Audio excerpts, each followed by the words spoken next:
정부가 연 24%였던 법정 최고금리를 내년 하반기부터 연 20%로 낮추기로 했습니다. 저신용자 200만 명 이상이 수혜를 볼 것이라는 기대감이 있지만 여신업계는 더는 저신용자에게 대출을 해주기 어려워졌다며 우려를 표했습니다. 김보미 기자의 보도입니다.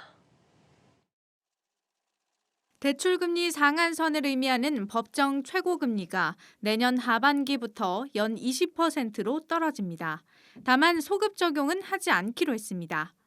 코로나 등으로 힘겨운 서민과 취약계층은 여전히 고금리 때문에 고통을 겪고 있습니다.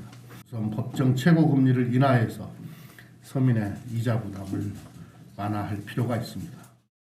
2018년 27.9%에서 24%로 낮아진 지 약 3년 만에 또 4%포인트가 인하되는 겁니다. 정부는 이번 결정으로 20%가 넘는 금리로 대출받은 200만 명 이상이 매년 5천억 원에 가까운 이자 부담을 덜 수 있을 것으로 내다봅니다. 하지만 중고금리 대출을 취급해왔던 카드사, 저축은행 등 제2금융권은 비상이 걸렸습니다. 충격의 여파 이런 걸 좀 흡수하기 위해서 좀 단계적으로 금리를 인하했으면 좋겠다.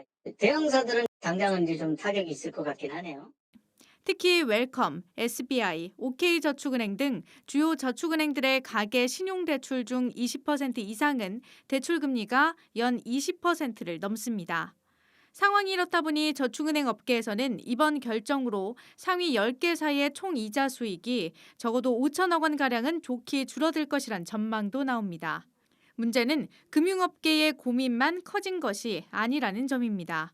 저신용자들을 사금융권으로 내몰 수 있다는 우려의 목소리가 나오고 있기 때문입니다.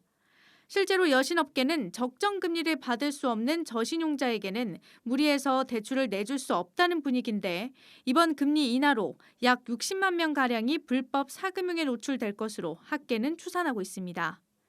일단 정부는 햇살론과 같은 저신용자 대상 금융상품 공급을 연간 2,700억 원 넘게 확대하고 채무조정 신용회복 지원도 강화하겠다고 밝혔는데 금리 인하에 따른 풍선 효과를 쉽게 잠재울 수 있을지는 의문이라는 견해가 지배적입니다.